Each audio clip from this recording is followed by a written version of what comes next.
Evangelio de nuestro Señor Jesucristo según San Juan. Junto a la cruz de Jesús estaban su madre y la hermana de su madre, María, mujer de Clopas, y María Magdalena. Jesús, viendo a su madre y junto a ella al discípulo a quien amaba, dice a su madre: mujer, ahí tienes a tu hijo. Y luego dice al discípulo: ahí tienes a tu madre. Y desde aquella hora el discípulo la acogió en su casa. Palabra del Señor. Gloria a ti, Señor Jesús. ¿Os habéis dado cuenta que es el mismo Evangelio de la catequesis anterior? Es que exactamente en la catequesis anterior era junto a la cruz de Jesús. Estuvimos viendo, ¿no?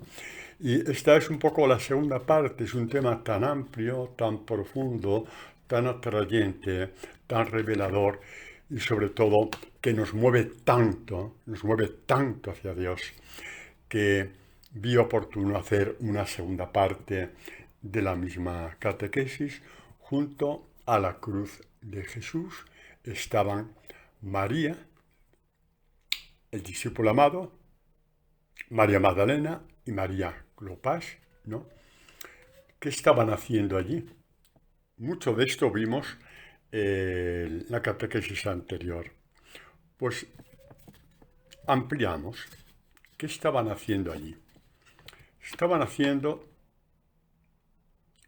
con este fuego dentro del corazón que les permitía, igual que Abraham, esperar contra toda esperanza. Esperar contra toda esperanza, que es lo que nos dice San Pablo con respecto a Abraham, que como sabéis es nuestro padre en la fe. No es solamente padre en la fe del pueblo de Israel, es nuestro padre en la fe, porque la descendencia de Abraham en su sentido más pleno es Jesucristo. Y nosotros somos descendencia en cuanto discípulos de Jesucristo. Bueno, pues de Abraham, nuestro padre en la fe, que con sus gestos, con su forma de ser, con sus decisiones, con ese guardar la palabra en el corazón, aunque parecía que le hacía sangre, como por ejemplo cuando llevó a sacrificar a su hijo Isaac, nos enseña qué es la fe. Esperar contra toda esperanza humana. Esperar con la esperanza de Dios. Esperar con la esperanza de Dios. Y por eso dice Pablo en la carta a los Romanos, en el capítulo 4, ya lo buscáis, el cual Abraham, esperando contra toda esperanza, creyó y fue hecho padre de muchas generaciones. Sí, por eso es nuestro padre. Bueno, esperar contra toda esperanza. Ahí estaban María y el discípulo amado. Evidentemente, María Magdalena y María Clopas, que de eso ya hablamos mucho, como los granos de mostaza, donde hubo la plantación de la iglesia, como ya había dicho Jesús, el grano más pequeño de todos, pero bueno, de esto ya hablamos en la catequesis anterior. Esperando contra toda esperanza, cosa que, por ejemplo, los dos discípulos de Maús pues se cansaron de esperar contra toda esperanza porque vieron lo que vieron. ¿Qué es lo que vieron? Quizá esperaban que en un último momento Jesús hiciera un milagro en la cruz, ¿no? Y arrojara los clavos, ahí no ha pasado nada, lo veis, he triunfado, soy el Hijo de Dios. Y ya dijeron, ¿no? Cuando Jesús se hizo el encontradizo con ellos, ¿no? Como buen pastor, porque estaban bastante perdiditos los pobres y desanimados, y los fue acompañando. ¿Por qué pasó? ¿De qué habláis? ¿Por qué estáis tan tristes? Jesús de Nazaret, ¿no os he oído hablar de él? Bueno, a ver, ¿qué pasa? ¿Qué cosas? Esperábamos que resucitara, le cogiera. Ya han pasado 3 días y ahí no ha pasado nada. Las mujeres lo vieron, Pero bueno, ¿quién va a dar crédito? no esperaron contra toda esperanza. Queridos hermanos, cuando vamos creciendo en la fe, cuando hacemos una opción en libertad de deseo interior y exterior de ser discípulos de Jesús, nos encontramos con callejones sin salida y en que de una forma o de otra, con un poco de ¿qué diría yo? Con mucho amor, ¿no? Con un poquito de tacto, con un poquito de saber esperar, pues esos callejones de salida se van abriendo y de pronto lo que es un callejón sin salida se convierte en una muralla, no sabemos por qué, cada uno tiene la suya, en que da la impresión de que el demonio te quiere arrebatar todos los tesoros de la fe que con la ayuda de Jesucristo has ido acumulando en tu corazón, diciéndote que eso le pasa a todo el mundo, en otro orden de cosas, pero le pasa a todo el mundo, y que evidentemente ahí no ha habido la mano de Dios. Que Dios existe, sí, Dios existe, Dios creador del cielo y de la tierra, pero poco más. Pero poco más. Total, ¿qué tiene que ver contigo? Entonces es cuando hay que saber esperar al pie de la cruz a que amanezca, a que surja la luz, a que Jesús resucitado te diga, no temas, estoy contigo. Y por eso, en esos momentos podemos, no digo desesperar, que es en contra de la esperanza, pero sí arrodillarnos y decir al Señor, Señor, háblame, que esta muralla es muy superior a mí. Muralla terrible, la que se levantó ante los ojos de María de Nazaret y del discípulo amado y de María Magdalena y de María de Clopas, los 4 granos de mostaza, la primera plantación de la iglesia. Eso sí que fue una muralla brutal. Si esperaban compasión por parte de los fariseos o de los escribas o los sumos sacerdotes, se encontraron con la peor de los sacrilegios, con la peor de las blasfemias. Si eres hijo de Dios, baja de ahí. ¿Lo ves como eres un mentiroso? ¿Lo ves como? Contra toda esperanza, allí mantuvieron la fe. Contra toda esperanza, Jesús habló y les dijo, mujer, ahí tienes a tu hijo, hijo, ahí tienes a tu madre. Entonces ya no les sorprendió cuando Jesús dijo después, Padre, en tus manos encomiendo mi espíritu. El sufrimiento por el Hijo de Dios e hijo suyo también de María y los demás, ¿no? Ese sufrimiento disminuyó. La herida fue la misma, pero la herida se llenó de luz. Y ahí está la diferencia. No es lo mismo la cruz con luz que sin luz. La cruz, levantada en lo alto del monte, con Cristo, ahí descuartizado y despreciado como un perro, se había levantado también en el alma y en el corazón de María y del discípulo amado, y de María de Clopas y María Magdalena, ahí con lágrimas silenciosas, ahí a punto de caer, desmayados del dolor. Y de pronto, la voz de Dios. Mujer, ahí tienes a tu hijo, hijo, ahí tienes a tu madre. Y la cruz que se había levantado en el corazón de ellos se llenó de luz. Padre, ¿y a mí qué me dice? Cuando esta cruz está llena de sombras y de tinieblas, cuando mi corazón sangra por todas las partes, ¿qué me dice a mí? Te dice Jesús, ahí tienes el Evangelio de la luz y te darás cuenta que estoy contigo. Te darás cuenta de que te estoy viendo al pie de la cruz como vi a mi madre. Eres de los míos. Eres de las mías. Estás al pie de la cruz. El Evangelio te ha llevado hasta ahí. No te ha llevado alrededor de la cruz, te ha llevado al pie de la cruz. Alrededor de la cruz estaban los que blasfemaban, los que no creyeron en él, los que dijeron que todos los milagros que habían visto eran una simple casualidad, que eso lo hace cualquiera. Que milagros habían hecho también los profetas, por supuesto que sí. Por lo tanto, de Hijo de Dios, nada de nada, que no, que no, que no. Alrededor de la cruz estaban los burlones, de los que habla el Salmo primero, los incrédulos, los escépticos. Alrededor de la cruz estaban todos ellos.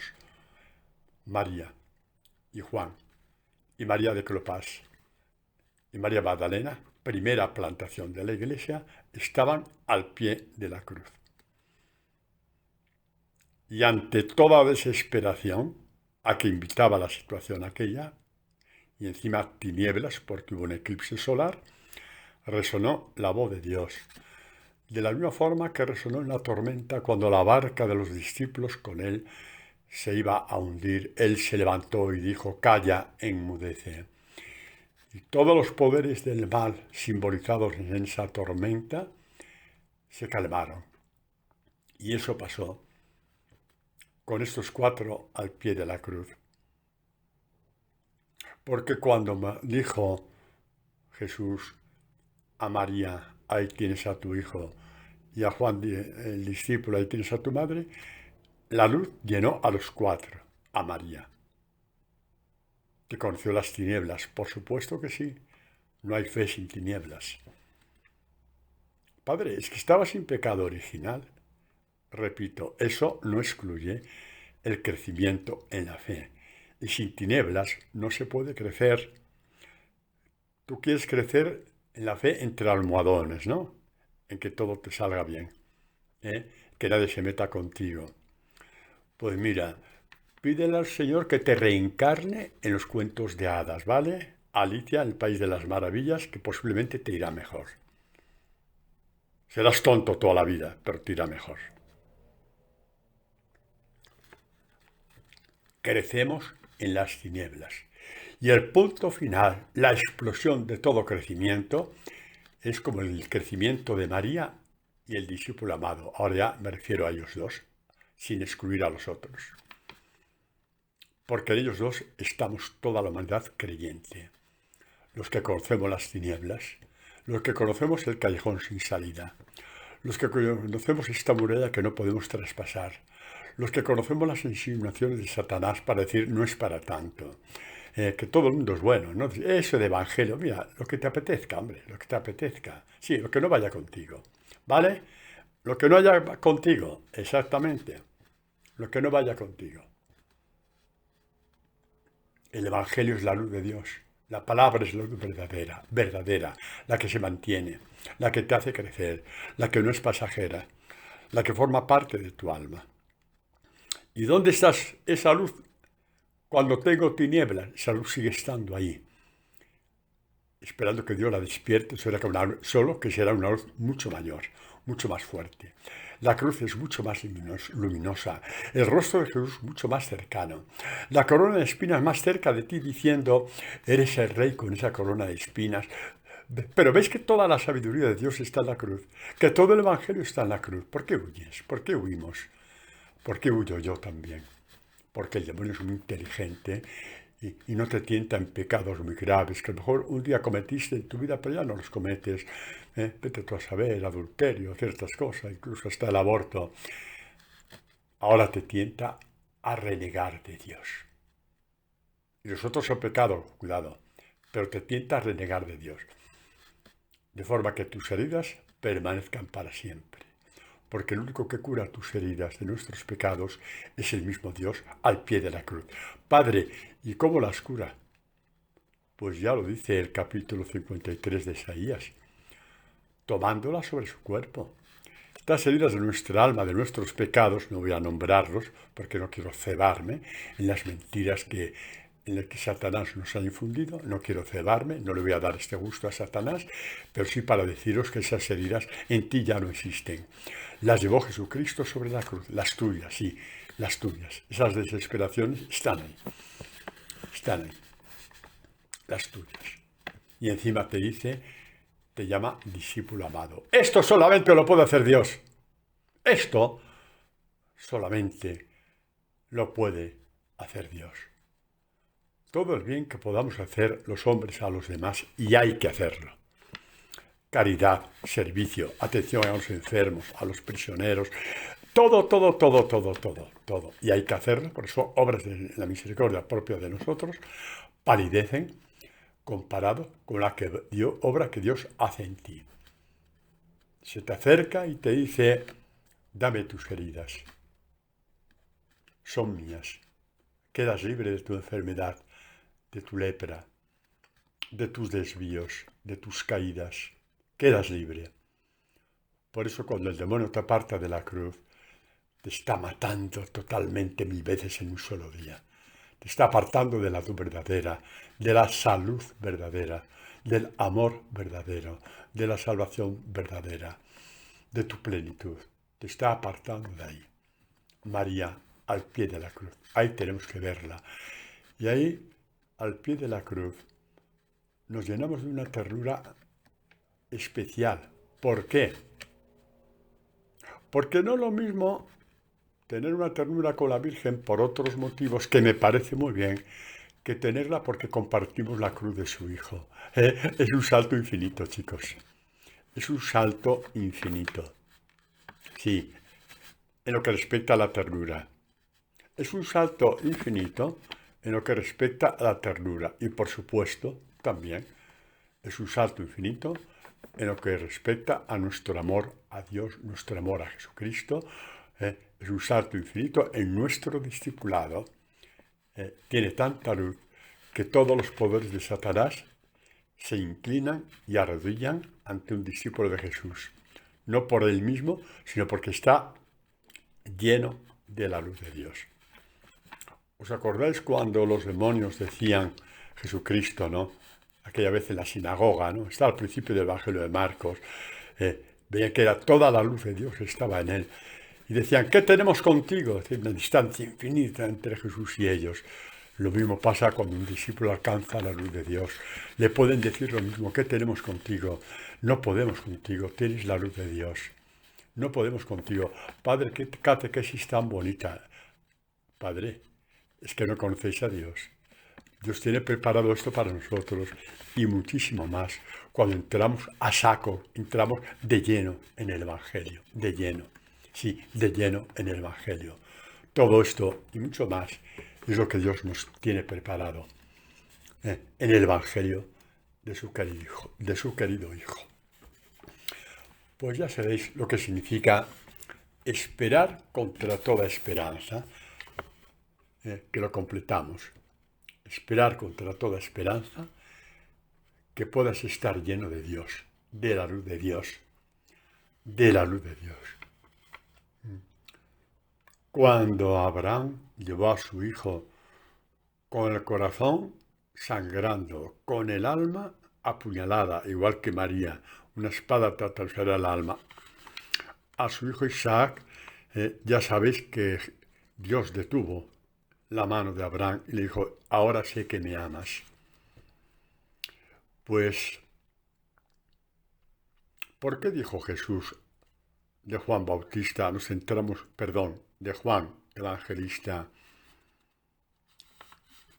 le llamó el discípulo amado? ¿Por qué? Le llamó hijo de María. ¿Por qué? Porque ahí resonó en su corazón lo mismo que dijo Abraham. Juan, ahora sé que me amas. De las palabras a los hechos. Has llegado al pie de la cruz. Ahora sé que me amas. Con toda la plenitud que significan estas palabras en lo que respecta a Jesucristo y al Nuevo Testamento, que como sabéis, el Antiguo Testamento es lo mismo, pero bajo un velo. Quiere decir que es plenitud incluso de lo que Dios dijo a Abraham. Ahora ya sé que me amas, porque contra toda esperanza has venido al pie de la cruz diciendo, quiero participar de tu misterio, Señor. Hermanos, esto es la fe, que nadie os engañe. Esto es la fe que agrada a Dios. Os lo estoy diciendo muchas veces.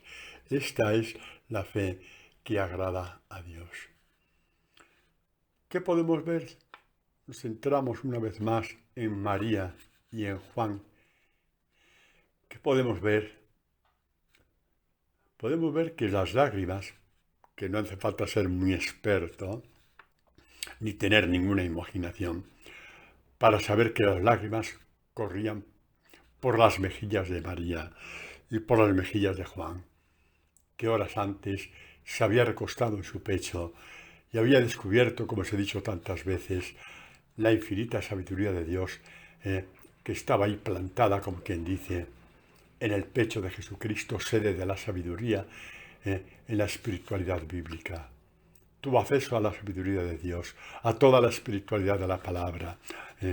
Tuvo acceso a todo esto. Y de pronto ve que el Hijo de Dios, el Hijo del Padre, la palabra viva, la palabra en plenitud, el Evangelio de la gracia, por la maldad que Satanás había inoculado en el hombre, estaba ahí descuartizado, humillado, peor que a un perro. ¿Sabéis qué lágrimas eran las de María y las de Juan? ¿Sabéis cuáles eran? Pues eran, digamos, provenían de dos fuentes, sí, dos fuentes de lágrimas. María, en cuanto madre de Jesús. María, las lágrimas que le nacen de esa ternura. Y Juan, en cuanto discípulo amado. Pero había otra fuente de lágrimas que de una forma muy especial acompañaron, se juntaron, hicieron parte de las lágrimas de Jesús sobre Jerusalén, de la cual nos habla San Juan en el Evangelio.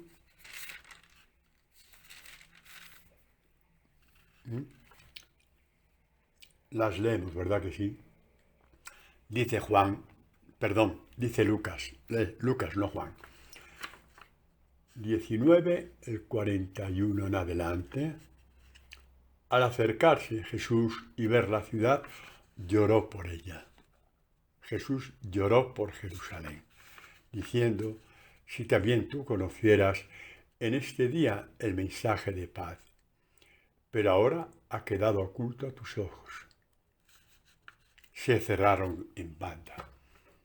Jerusalén, la ciudad santa. Jerusalén, la ciudad del templo. Jerusalén, el lugar donde van todos en peregrinación a contemplar la gracia y la fuerza del Señor, como dice el Salmo 63. Jerusalén, donde la gente se desmaya de amor a Dios, donde la gente grita y llora y alaba y bendice y levanta los brazos y levanta esto y levanta lo otro. Rechazaron el mensaje de la paz. Rechazaron el Evangelio de Jesús. Y Jesús, en vez de maldecirlos, lloró. Cuando tú pecas, Jesús no te maldice, llora sobre ti. Y te dice, si al menos creyeras en el Evangelio, saldrías de tus tinieblas, saldrías de esta situación, salías de estos lazos de pecado en los que te has metido irresponsablemente, romperías esta amistad por ahí, arreglarías ese negocio que estás haciendo porque no es limpio, resarcerías económicamente a aquel a quien engañaste, que no te lo puedes quedar ahí tanto tiempo. Lo harías, ¿por qué? Porque crees en el Evangelio de la paz del corazón, el Evangelio de la luz del corazón, el Evangelio que te planta al pie de la cruz y llena a Dios de ternura, como Dios se llenó de ternura el corazón del Hijo de Dios y dijo, madre, ¿cómo sonarían esas palabras? Madre, ¿cómo sonarían esas palabras? Si os hacéis idea, os doy un consejo, no intentéis haceros una idea. La ternura de la palabra madre en los labios de Jesús, en aquella tarde del Calvario, no es de este mundo. Es la ternura infinita que salió de su boca para consolar a su madre. Ahí tienes a tu hijo. Acabo de plantar la iglesia. ¿Qué os parece? Dentro del dolor, el corazón de María saltó de gozo. No dejó de sangrar, no dejó de llorar, pero vio la victoria de su Hijo. Vio que había salvado a la humanidad. Vio que había salvado a la humanidad. Mujer, ahí tienes a tu Hijo. Porque toda la humanidad estamos llamados a ser hijos de María, hijos en la fe. Y el corazón de Juan saltó de gozo también.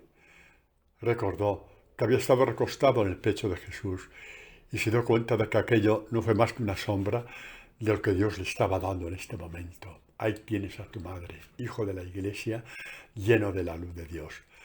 Hermanos, al pie de la cruz tenemos todo. Por eso el demonio nos quiere apartar. Tenemos todo.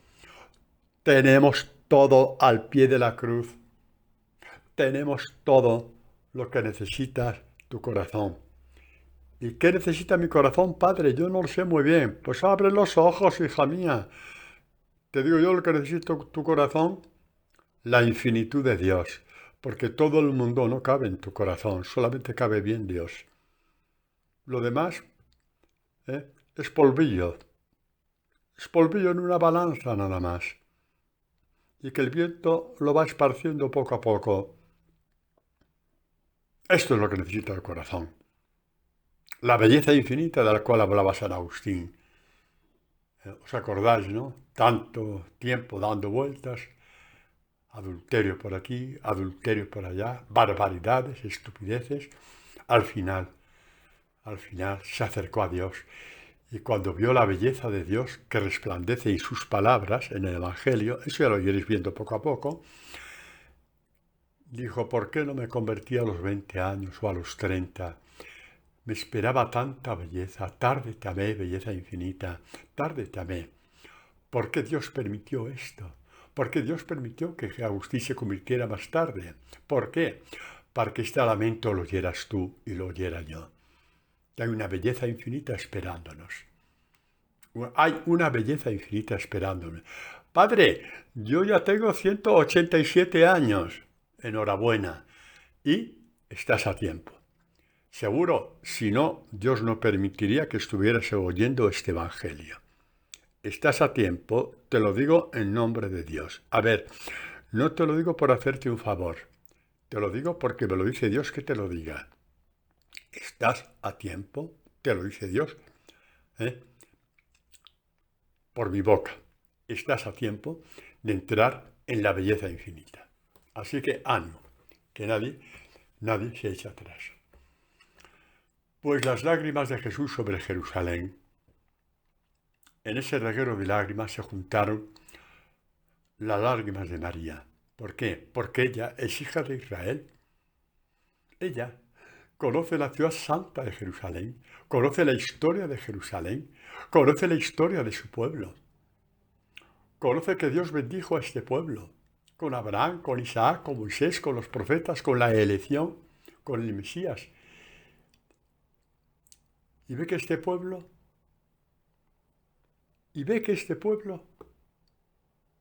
ha hecho lo que ningún pueblo de la tierra ha hecho.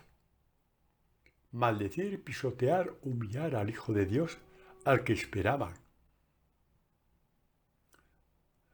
Hay algunos videntes o sectarios, no necesariamente católicos, no, digo, sin más, pero muchos, de sectas también, por supuesto que sí. Dios os va a castigar, Dios va a castigar. No seáis más listos que Dios, ¿vale? ¿Sabéis por qué os lo digo todo?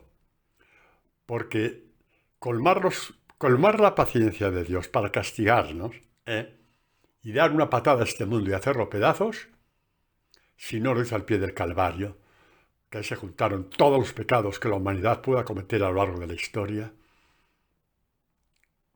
Ahí estamos, que nadie os engañe. Padre, no va a haber el fin del mundo, es otra historia que no nos toca ni a ti ni a mí. Solamente digo que no vayáis detrás de noticias falsas, porque si Dios tuviera la paciencia,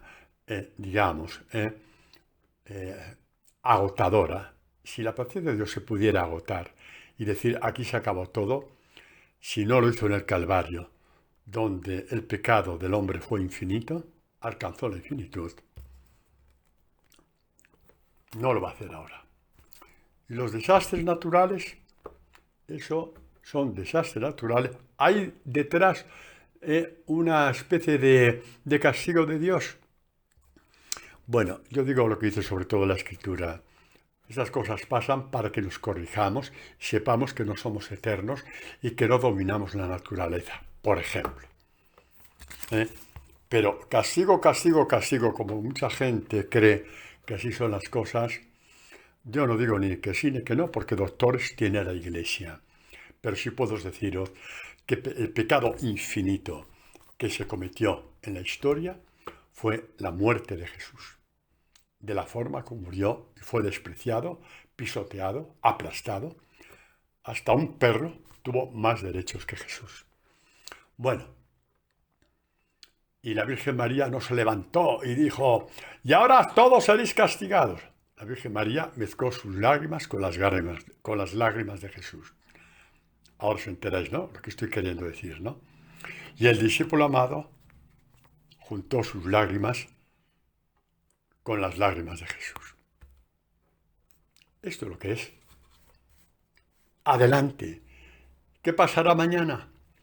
Decía, como os he dicho otras veces, pensar en el mañana es hacer como si tú fueras Dios. Y no te es lícito hacer como si tú fueras Dios. ¿Sabéis quién dijo eso? Santa Teresa del Niño Jesús. No pienso en el mañana, porque pensar en el mañana es crear. Y crear solamente le compete a Dios. Qué inteligente esta mujer que murió con 24 años. ¿De acuerdo? Hijos de la Iglesia somos. Teresa de Jesús, hija de la Iglesia, aprendamos de ella. Aprendamos de ella, hija de la Iglesia. En el discípulo amado quiero ver a todos los discípulos de Jesús. Porque, como os he dicho otras veces, hay algo que impresiona muchísimo en el juicio maravilloso que Jesús hace sobre sus discípulos. Sí, el juicio maravilloso que Jesús hace sobre sus discípulos, que nos llama la atención. Lo voy a volver a repetir para que un poco se nos aclaren las ideas.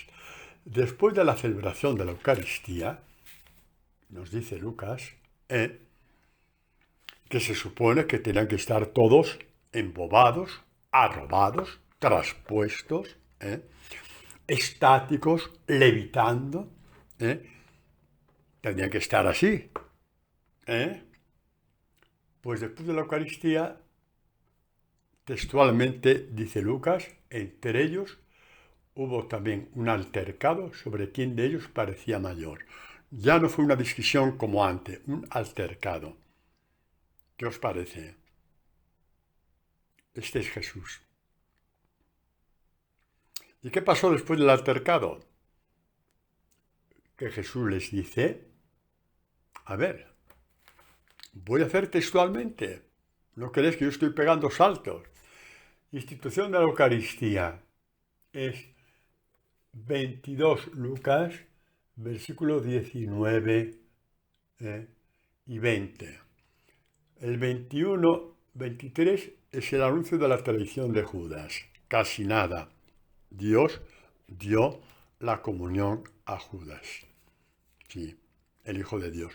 Y después de eso, inmediatamente después, el altercado de quién era mayor. Y a continuación, Jesús dice, esto, ¿quién es el mayor? Es capítulo 24 a 27.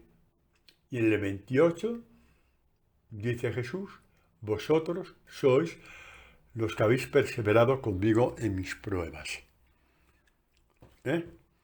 Esto es para que algunos sigan poniendo el hacha en la mano de Jesús cortando cabezas por ahí. Si aguantó eso de la última cena de estos sinvergüenzas, ya, ¿entendéis, no? Es que encima dice, habéis perseverado conmigo en mis pruebas. ¿Por qué dijo eso Jesús? ¿Y por qué te aguanta a ti y a mí? ¿Por qué nos ama a ti y a mí?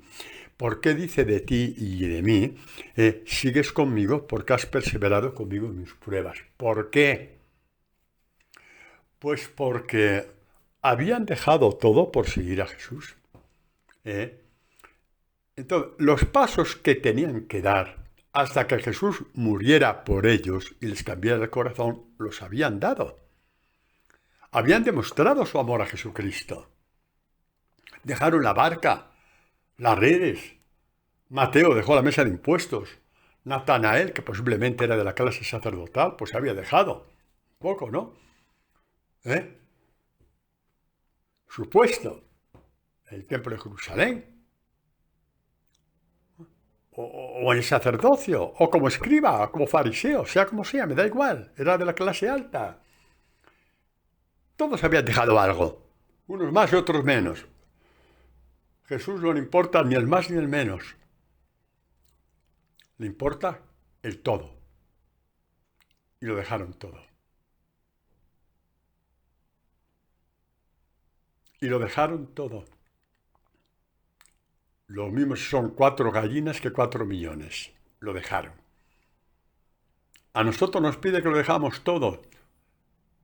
El criterio lo vas a hacer con tu director espiritual, porque no es lo mismo yo, por ejemplo, que no tengo una familia a mi cargo, que hago una renuncia a mis bienes. Por cierto, que no me falta nada, porque Dios me cuida muy bien, que un padre de familia tiene una familia, o una madre de familia. ¿Me entiendes? ¿Me entiendes? Cosas que no tengan que ver con los demás, solamente contigo. Y ahí ya está claro. Quizá con eso no necesitas ni siquiera consultar con director espiritual. Ya te lo he dicho yo. Ay, ese no sé qué que heredé de mi abuela. Bueno, es entre tu abuela y tú. Tu abuela ya está en el cielo, se alegrará mucho que crezcas en la fe. Sin que la mano derecha se entere la izquierda. Lo envuelves en un sobre y lo echas en un buzón de Cáritas, por ejemplo. Y tendrás un tesoro en el reino de los cielos, como dice Jesús. Bueno, los apóstoles, volvemos, porque esto, aquí más de uno se ha revuelto en el asiento. Sí, se ha removido en el asiento más de uno.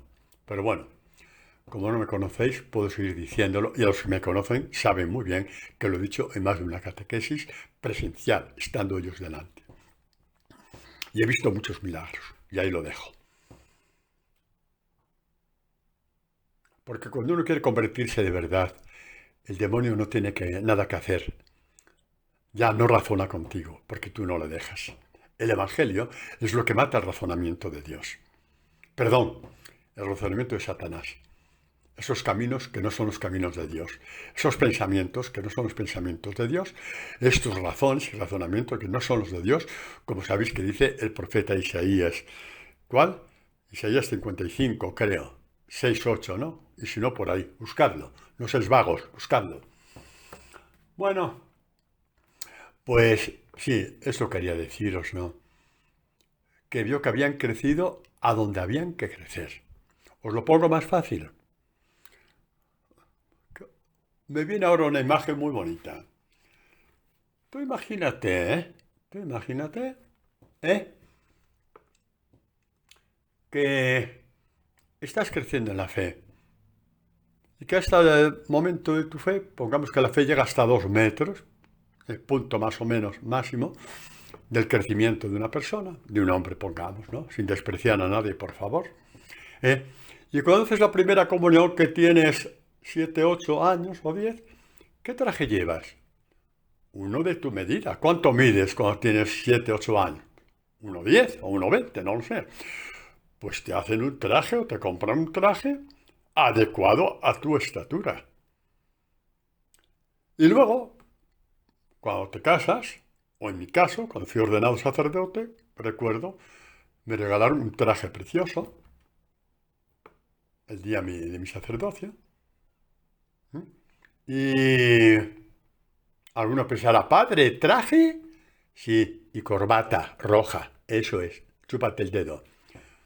También hay que saber vestir en los momentos adecuados. Cada momento tiene su forma de vestir, también como sacerdote. ¿Y por qué digo esto? Pues que cuando me regalaron ese traje, evidentemente no era de la altura del traje de la primera comunión. El traje de la primera comunión era para cuando medía 1,10.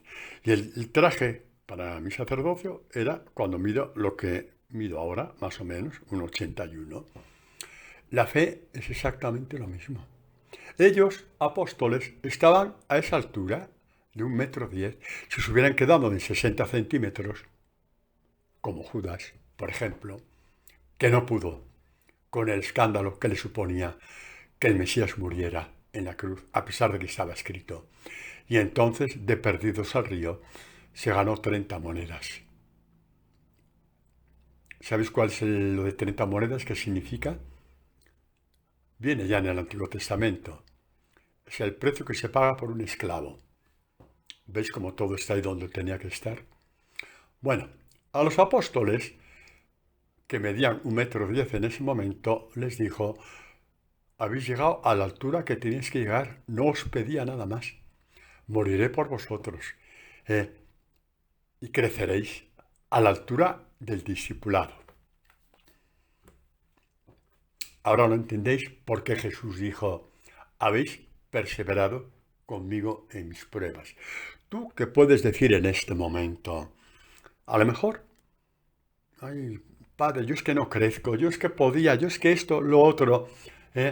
Yo te digo una cosa, a ver, cuando empezaste a tomarte en serio ser discípulo del Señor hasta hoy, ¿cuánto han pasado? X años, ¿de acuerdo? ¿Hay alguna diferencia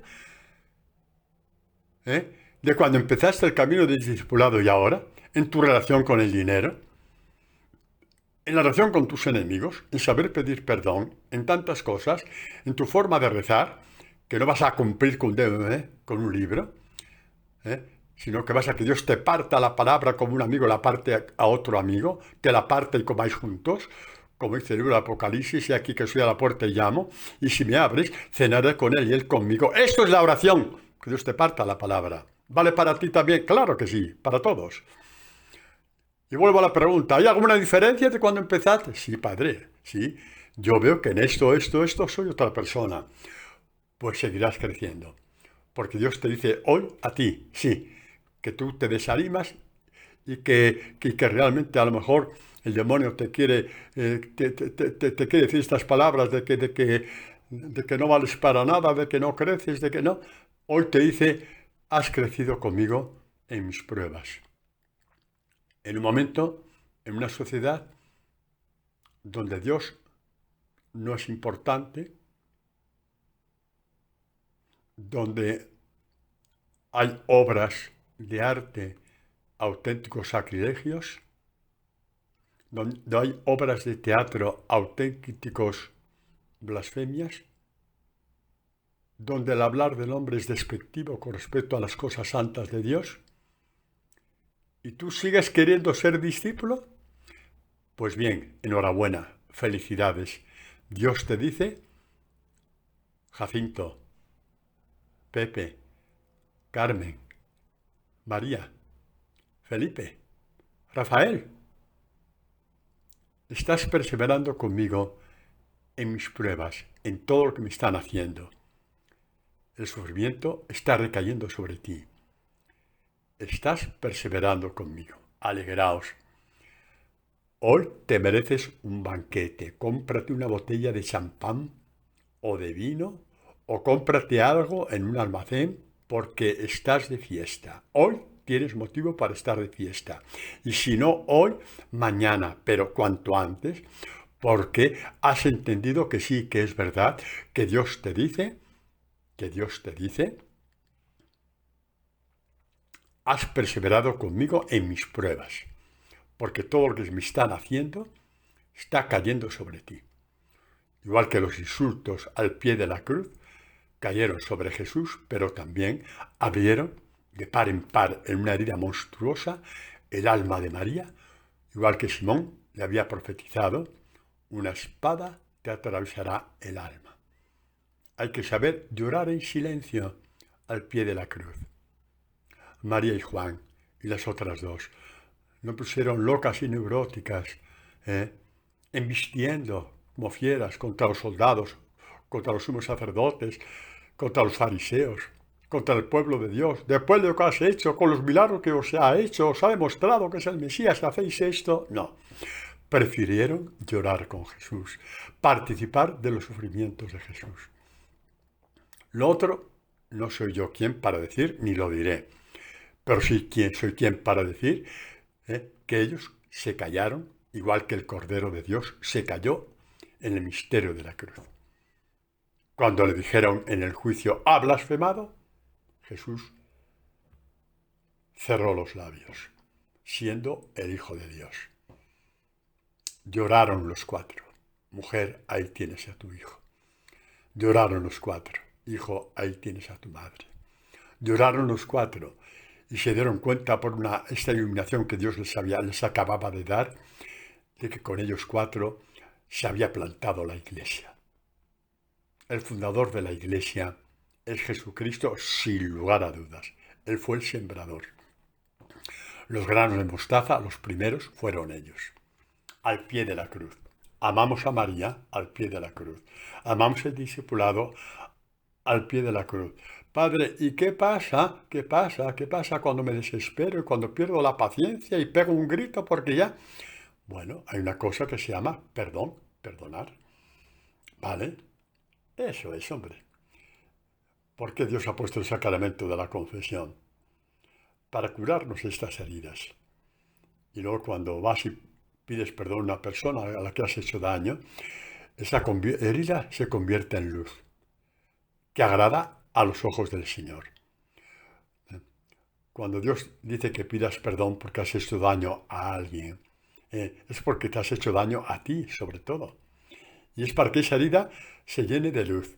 Y para que Dios se goce contigo, como dice el libro de Isaías, como el esposo se goza con su esposa.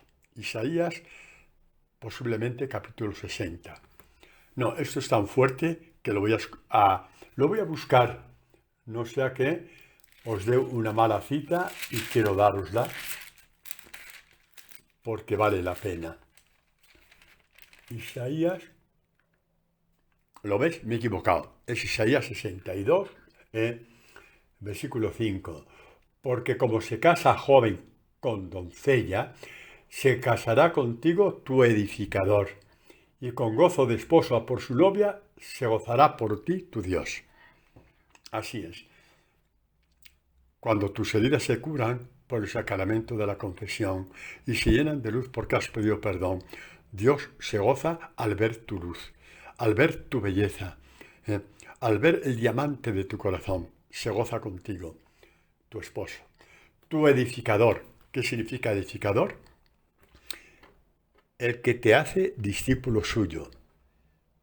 ¿Qué crees? ¿Que vas a ser discípulo suyo porque vas a escribir compromisos en un papel? Esos compromisos duran menos que el papel. Menos que el papel. Viene un día de humedad y la tinta se corre. Así que se acabó. El discipulado. Los pasos del discipulado los marcó Jesús al llamar a los primeros discípulos, Pedro y Andrés.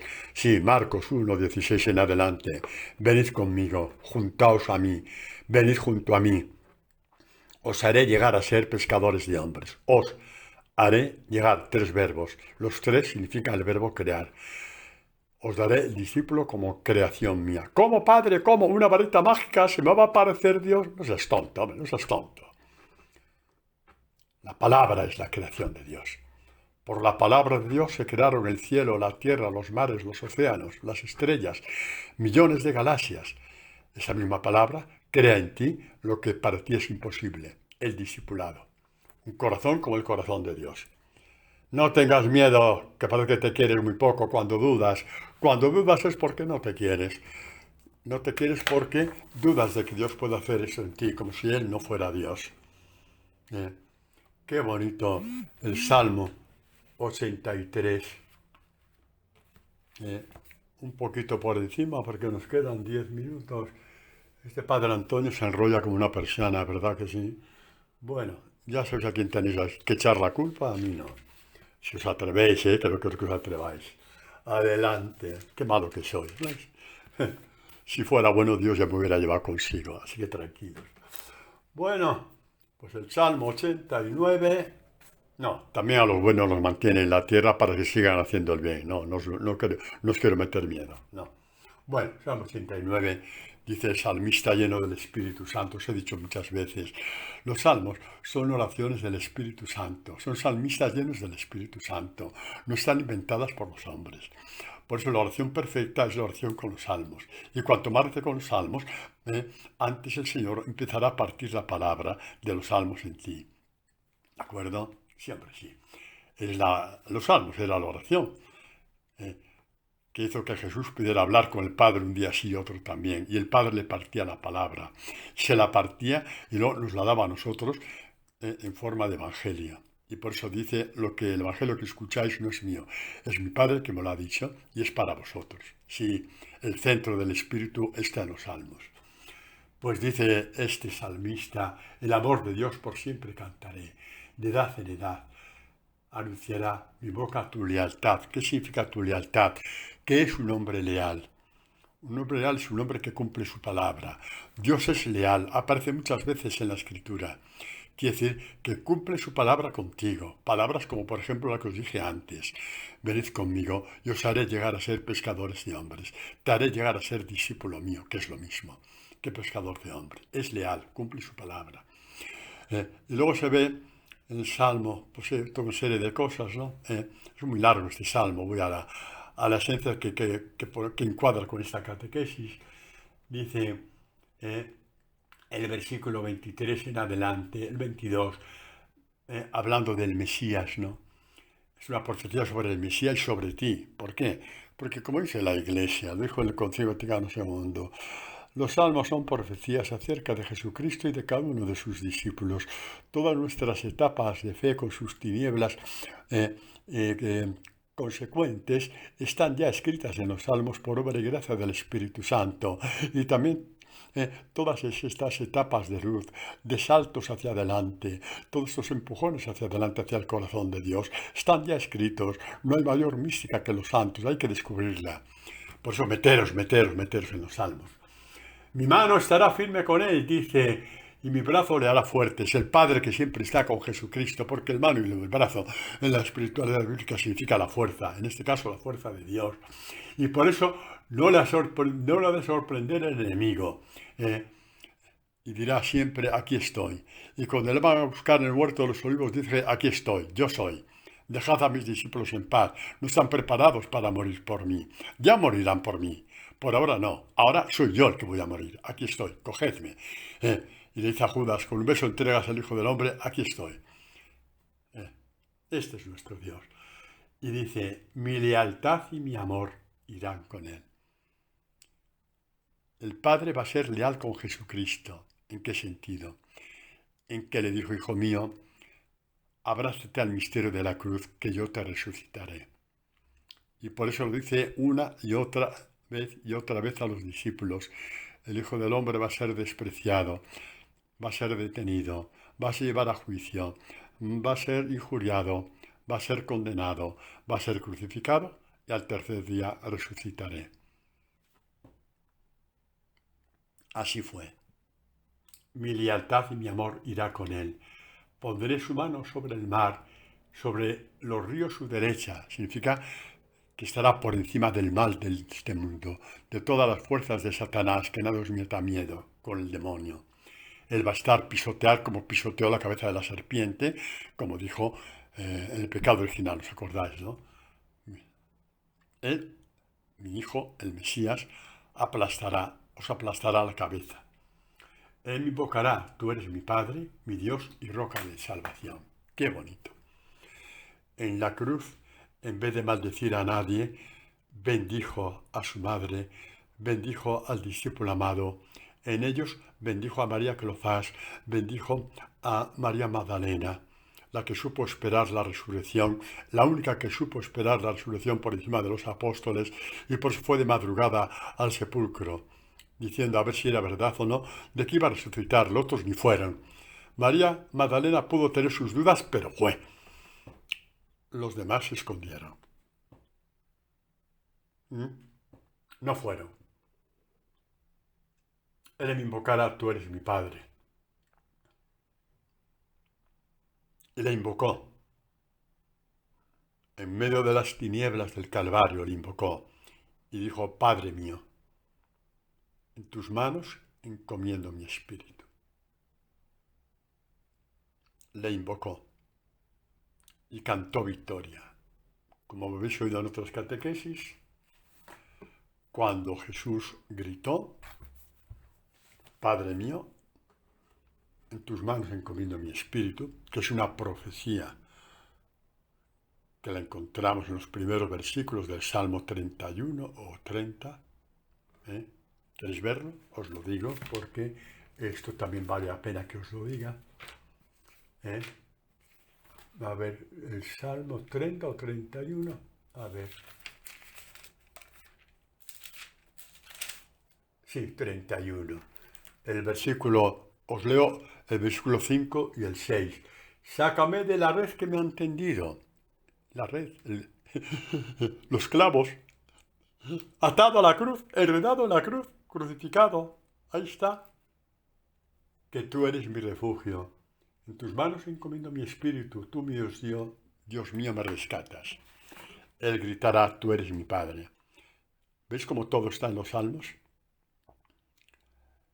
En los salmos, en las oraciones escritas por los hombres, que no digo yo que no sean bonitas, no hay ninguna profecía. En los salmos están todas llenas de luz. Ya decía Santa Teresa, que lo nombraba antes, de Lisieux: las oraciones de los hombres son muy bonitas, pero ya me cansan. Ya solamente el Evangelio. Los santos lo entendieron esto perfectamente. Entendieron esto perfectamente. Ay, Padre, pero esta oración es de San no sé quién. Muy bien. Sería en un momento de su vida que estaba creciendo todavía. A lo mejor al final de su vida, pues a lo mejor no. No sé quién, Pero Dios sí es quien para decir que esta profecía, Jesús sacando fuerzas de flaqueza, pudo decir: Padre mío, tú eres leal, vas a cumplir tu palabra conmigo. Tú, en tus manos encomiendo mi espíritu.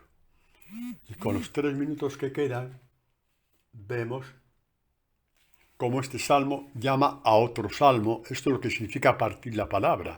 Una palabra llama a otra palabra. ¿Lo veis? Una palabra llama a otra palabra, como son las catequesis que estáis oyendo. Eso es porque Dios la está partiendo. Me la parte a mí y yo os la doy a vosotros. Y con esto vais poco a poco aprendiendo a partir la palabra. ¿Vale? Pues bueno, hemos tenido 3 palabras. La primera: Jesús al pie de la cruz. Padre, en tus manos encomiendo mi espíritu. ¿Vale? Muy bien. Esta palabra era una profecía. Hemos ido hacia ella. Primera partición. Tú sacarás mis pies de la red. ¿Qué red? Diría el salmista. El Espíritu Santo le dijo: tú escribe eso. Le dijo no visiblemente, no presencialmente. Se lo inspiró y lo escribió. Era la red de la cruz, de la crucifixión. ¿Os parece poco amarre? ¿Os parece poca atadura? Muy bien. Y ahora pasamos a otra partición de la palabra. Habrá tantísimas, ¿no? Pero pasamos a esta con la que cerramos esta catequesis, cuando el salmista, este salmo lo hemos visto algunas veces, sobre todo los que me escucháis ya desde hace años, ¿no? Estas catequesis semanales, ¿no? En el Salmo 63, voy solamente al punto que nos interesa porque nos queda poco tiempo. Este hombre desolado por la aflicción, se supone que es el rey David, perseguido, a pesar de haber salvado a Israel y a Saúl de Goliat, ahora le pagan mal por el bien que les ha hecho. Así es. Y este hombre no maldice a nadie y dice: cuando pienso en ti sobre mi lecho, en ti medito en mis vigilias. No dice: este desgraciado de Saúl, este desgraciado del general tal, este desgraciado de este pueblo con lo que dice por ellos. No, esto lo dices tú, pero él no. Él es el buscador de Dios, igual que nosotros. ¿Qué dice? En ti medito en mis vigilias. ¿Por qué medito en ti? Porque eres tú el que me auxilia. Porque a la sombra de tus alas, es decir, protegido por ti, a la sombra de tus alas, bajo tu nube, protegido por ti, yo canto de alegría, ya dejo de llorar, exulto, porque tú estás conmigo y estoy contigo. Y termina esta parte diciendo: mi alma se aprieta contra ti y tu diestra me sostiene. Hay otra palabra partida desde Padre, en tus manos encomiendo mi espíritu. ¿Qué diferencia hay? Padre, en tus manos encomiendo mi espíritu y mi alma se aprieta contra ti, tu diestra me sostiene, me librarás de la muerte. Tu fuerza me sostiene porque es mayor que la muerte. Mi alma se aprieta contra ti. En tus manos encomiendo mi espíritu. Así es como morimos los discípulos del Señor. No somos mejores que nadie, pero nos hemos apropiado, aprovechando que Dios tuvo la debilidad de morir por nosotros, nos hemos apropiado de su espíritu. No lo hemos robado, lo hemos apropiado porque lo puso a nuestra disposición. Resucitó, envió el espíritu de la fortaleza, de la fidelidad, del amor, de la evangelización, del amor al evangelio, lo puso a disposición de la iglesia, a tu disposición y a la mía. Por lo tanto, en la tribulación decimos, mi alma se aprieta contra ti, y es ya la primicia de lo que diremos cuando hayamos terminado nuestra misión en este mundo. Diremos, Padre, en tus manos encomiendo mi espíritu.